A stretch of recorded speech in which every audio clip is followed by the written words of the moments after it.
Hello everyone, AmyR here with Prairie Paper and Ink, and for today's card, I started out with my background, and I have my card base. It's already scored. You can't really see that line on camera, but I took some Heffy Doodle memo tape masking paper, and I lined it up right with the score line so that masks off the back of the card. And then I am sponging on some Distress Oxide inks. And normally doesn't really matter what inks I'm using or what color combo I'm using. I usually go lightest to darkest. That's just kind of habit. But today I wanted to go darkest to lightest. I wanted the top of the card to be my darkest. So I'm using chipped Sapphire Distress Oxide ink and one of the Picket Fence blending brushes that I have been raving about and really enjoying. And then I work my way to Faded Jeans, and I just rub my brush in between the colors onto my microfiber cloth. That's what I've been doing lately when I switch between the types of inks and the colors, etc. If you really need to clean out your brushes, you could probably just use a little bit of like rubbing alcohol. That would probably work. I've not needed to do that. If I'm using something like a red, I've wiped it with a baby wipe and then the microfiber cloth and then made sure it was dry, and I so far haven't had a problem. So anyway, worked on that, and then I got to Broken China. And then for my background, I pulled out the Honeybee Stamps, the Winter Wonder background stencils. There's 2 snow stencils, and I was like, couldn't make up my mind. I kind of wanted to use both, but I wanted to use embossing paste, so I pretty much had to choose one. So I went with the larger one because I wanted more embossing paste to show. And I'm using the Brutus Monroe Glitter Glaze in Fallen Snow. Now, I wasn't sure how this would look. This is the first time I've used it. I ordered this a couple weeks ago, something. And I've had it sitting here, and I wanted to try it out. And I've used the Brutus Monroe Glitter Glazes before, and I've shown it in a video, and I've mentioned that if you're used to glitter glazes, this is different. It's thinner, I guess is the only way I can describe it. It's just different. It goes on very smooth. So I put it on, and this one actually dries more clear. I thought it would dry more white, but I was kind of really happy with the clear, because then I started thinking, and I was like, ooh, this would look really nice over like a rain stencil. Heck, this would look nice over any stencil. It's a really pretty shimmer. So I have my larger snowflakes with the shimmer. I let it completely dry. I wanted more of a snow effect. So now that it's dry, I just grab my little scrap cardboard to protect my work surface, and I just have some white gouache. White acrylic paint would work. The Copic opaque white that I've raved about for years. Anything white like that would work, but I've just been using white gouache lately. Thinned it out with a little bit of water, and then I had it on an acrylic block and splattered that all over that background, and then same thing, just set it aside to let it dry.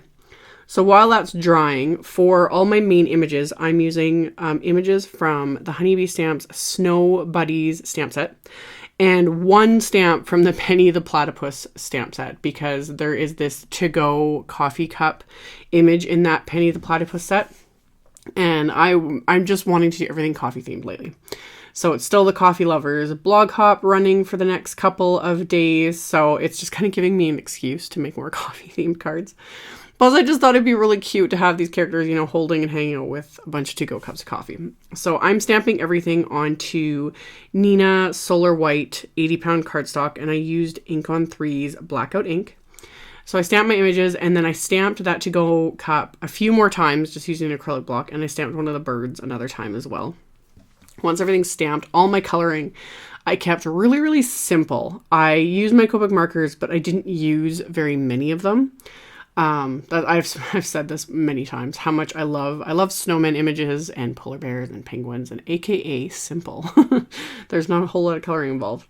That was part of it. And as well, since I'd put more time into like the background and everything, you don't always have, and this is also part of it.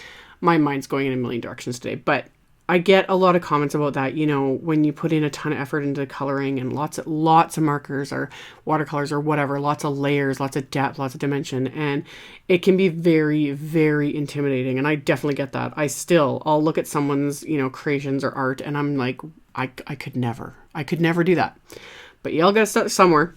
And my coloring has definitely, and I still switch back and forth between what I did in the beginning and what I do now.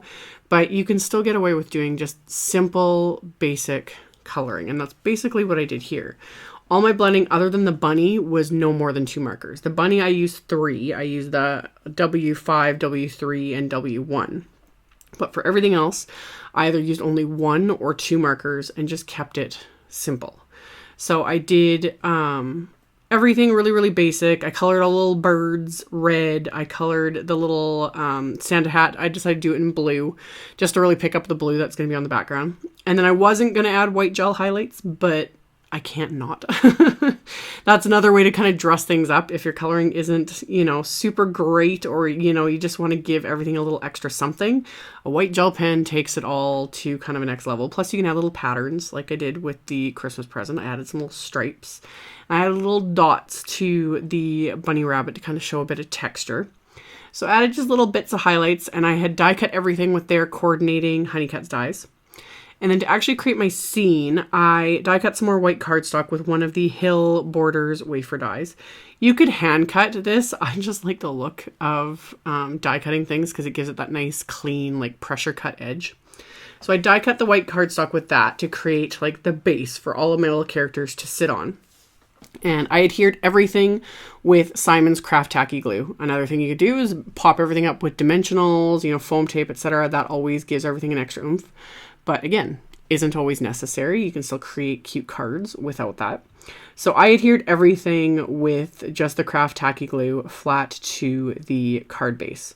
So I had already kind of laid out my stamps. You saw that at the very beginning of, before I stamped everything, I kind of laid everything out. So I had a rough idea of where everything was going to go and how it would fit on my card. So I was just kind of following along with that original idea to adhere everything into place, kind of creating my little scene. I kind of was like picturing the little snowman's like talking to the little bunny, and we got everyone hanging out, and they've got extra like, you know, to-go cups of coffee, because of course you're always going to have extras. And my original plan was to heat emboss the sentiment onto a red piece of cardstock, but in the end there was just enough space along the bottom of the card that I decided to stamp the sentiment right onto the bottom of the card. So I lined it up in my stamp platform, and I'm going to stamp the sentiment, which is from the Perfect Blend stamp set, one of my all-time favorite because coffee themed sets. Inked that up with Festive Berries Oxide ink.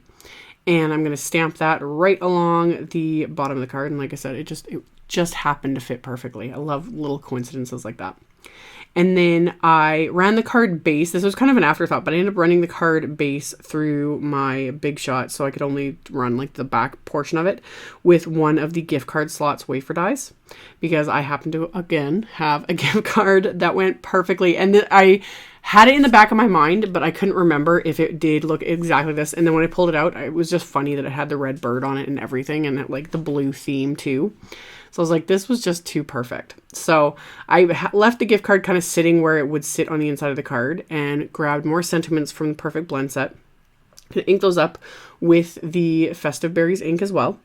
And then I had that little bird and one more of the to-go cups left over from all the coloring in the beginning. So I'm just going to adhere those kind of onto the inside of the card, and that's going to finish this off. So that's my card for today. As always, I'll have a link below my video to the blog post with links to all the supplies used, so you can check that out below if you're interested. Thank you all so much for watching and subscribing and thumbs upping and commenting on my videos. I really appreciate it. I will see you all very soon in the next one. Bye!